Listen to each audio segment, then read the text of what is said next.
Bonjour peuple congolais, bonsoir, soyez le bienvenu na page Nabino Info 26 RDC.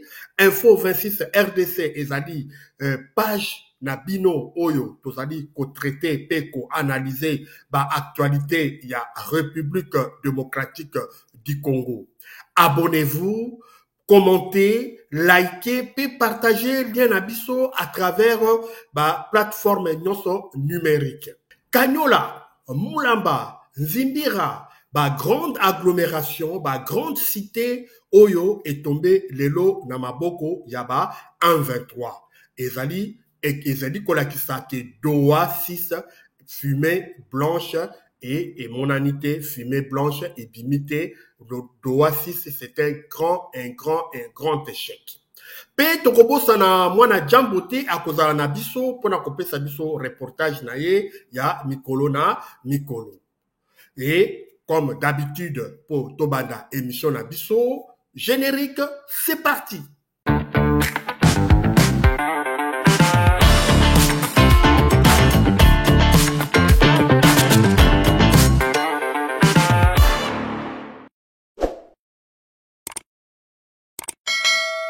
Abonnez-vous massivement et partagez. Encore une fois, soyez le bienvenu na page Nabiso Info 26 RDC.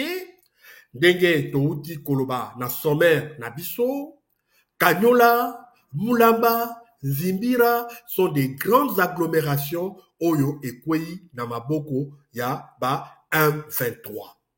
Donc, ezali kolakisake ba affrontement to ba combat to bitumba ezongeli après échec ya Doha.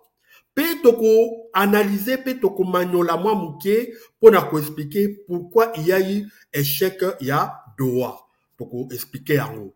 Mais poto banda ba analyse na biso na profondeur nyonso tout, toko benga mwana jambo aya kosai na biso contexte pe makambo nini eza koleka kuna na est ya Congo.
Kanyola, Muzinzi, Chiruko, Mulamba, kuna na territoire ya Walungu est tombé bien na maboko yaba 1,23. Après de grands affrontements, ba FRDC na coalition na bango ya ba Wazalendo, ba FDLR pe na ba Burundi, ba zandengona ba sali repris repli stratégique vers la ville de Chabunda. 1,23 de l'eau a récupéré na Zimbira a récupéré un bon aérodrome, un aérodrome où ezalaki ko servir na ba FRDC pe na ba Wazalendo na ba ravitaillement ya ndenge na ndenge. Donc, ce qui totali situation ya lelo ezali kolakisa ke kolakisa ke Doha 6 oyo ezalaki prévu le 9 août République démocratique du Congo na na M23 bakutana pour finaliser accord de paix, cesser le feu et salamité. Pourquoi et salamité? Parce que il n'y a pas eu ce qu'on avait dit réalisation, il y a corps des principes. Donc, intention, des bonnes volontés de la part du gouvernement congolais, na Kinshasa, lakisi bonne volonté na bango tendenge M23, sengaki bango. 1-23, lakisaki que bango, ti basalaki déjà acte, il y a bonne volonté en libérant ville, il y a Walikale, ville il y a nini Kaziba, na ville mususu oyo liberaki, mais en contrepartie gouvernement congolais a sali pas mon côté vers bango. Lobi lisusu ke liberaki plus de 3000 mercenaires roumains oyo bakangaki, liberaki bango, plus de 1500 militaires congolais na famille na bango oyo bakimaki na base ya MONUSCO bazalaki libéré. Pe soldats oyo africains oyo bautaki na cadre ya SADC oyo bazalaki bloqué na Goma. M23 afongolaki bango couloir oyo balekanaki par Rwanda basongaki na bamboka na bango en bonne et due forme. Voilà, basali Doha 5 bakutani gouvernement congolais na AFC 1-23 kuna bakutani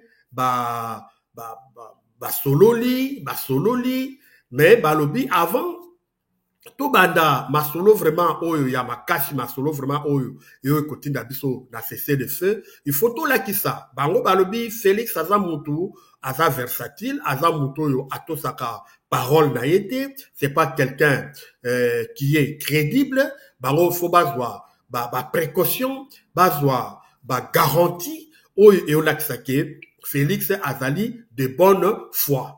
Alors bango balobi voilà 700 prisonniers na biso oyo bazakuna na prison ya Ndolo pe na prison mususu 700 prisonniers na biso esengeli zala libéré parce que parmi 700 prisonniers oyo baza retenus kuna mingi baza innocent parce que bazali membre ya AFCT bazali mingi partisans to membre ya famille connaissance oyo bazalaki kaka na lien moko na M23 to na membre moko ya M23, alors gouvernement congolais akangaki bato wana pe M23 aza kosenga pe libérer généraux Katangé oyo bakangi bango injustement sans procès sans raison, asengi pe libérer généraux to soldats to officier supérieur et armée d'origine katangaise, pena origine mususu, libérer officier ya FRDC oyo emprisonné bango injustement. Et oya suka dernièrement 1-23 na point de presse na bango baoti ko bakisa lisusu condition mususu balobi il faut procès ya Joseph Kabila et Katana, il faut annuler procès ya Joseph Kabila parce que ezali procès moko injuste, ezali procès moko ezanango na soubassement juridique moko te. Alors dans la biloko wana nyonso tout gouvernement congolais pesa qui est délai jusque le 9 août à libérer des 700 prisonniers.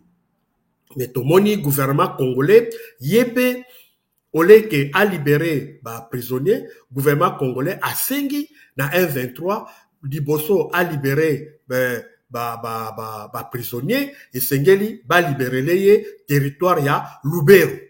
Lo 1-23 balubi non bango ko échanger mabele na vie ya batute.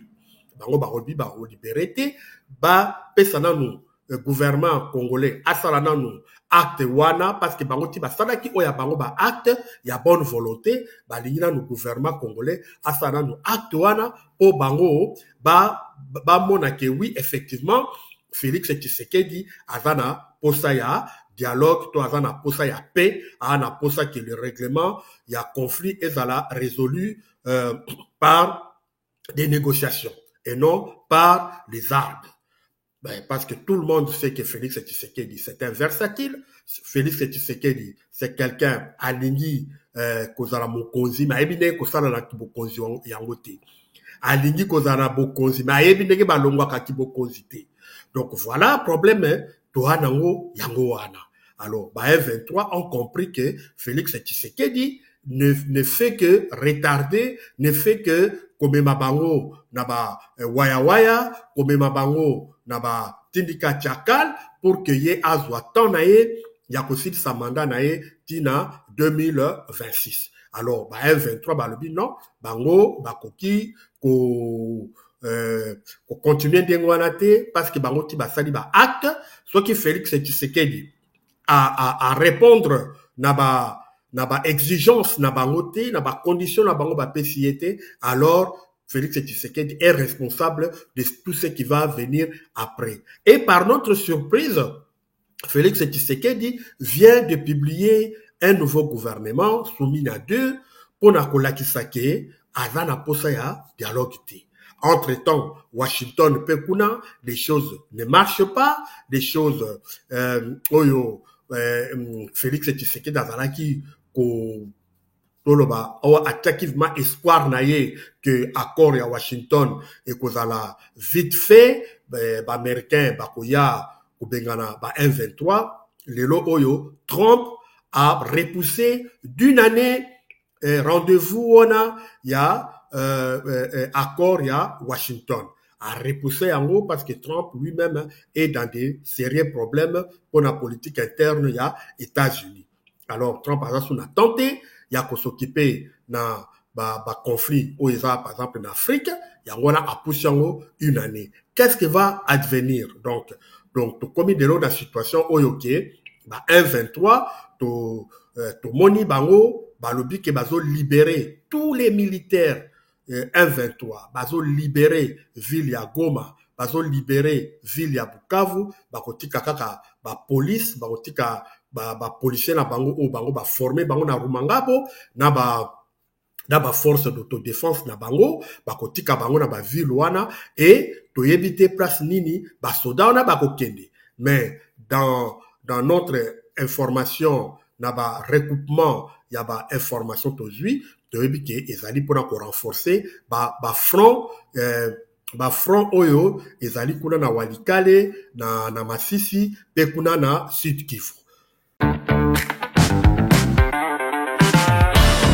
Ndenge toza komona makambo ezali ko avancer, makambo ndenge ezali ko kende, tozo mona ke ba 1-23 baza décidé ya ko affronter maintenant Félix Tshisekedi sur le terrain militaire parce que ezali terrain oyo Félix Tshisekedi ayokaka. Félix Tshisekedi n'avait pas besoin de dialogue, n'a pas besoin de négociation. Non seulement il veut gagner du temps, mais ayebi pendeke basalaka dialogue te, ayebi pendeke basalaka ba négociation te. Alors lelo oyo Kaziba Mulamba qui Zimbira ezaba ba grande agglomération, ezaba grande cité, lelo ekomi na maboko yaba 1-23 FRDC na ba wazalendo ba sali repli stratégique na Shabunda, ça veut dire que na mikoleza ko yape Shabunda ekokoya na maboko yaba 1-23.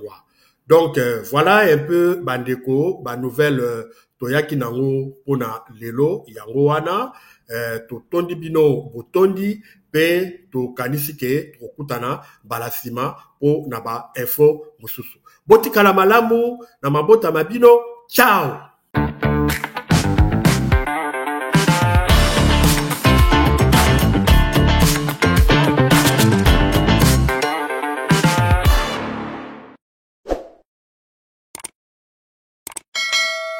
Abonnez-vous massivement et partagez.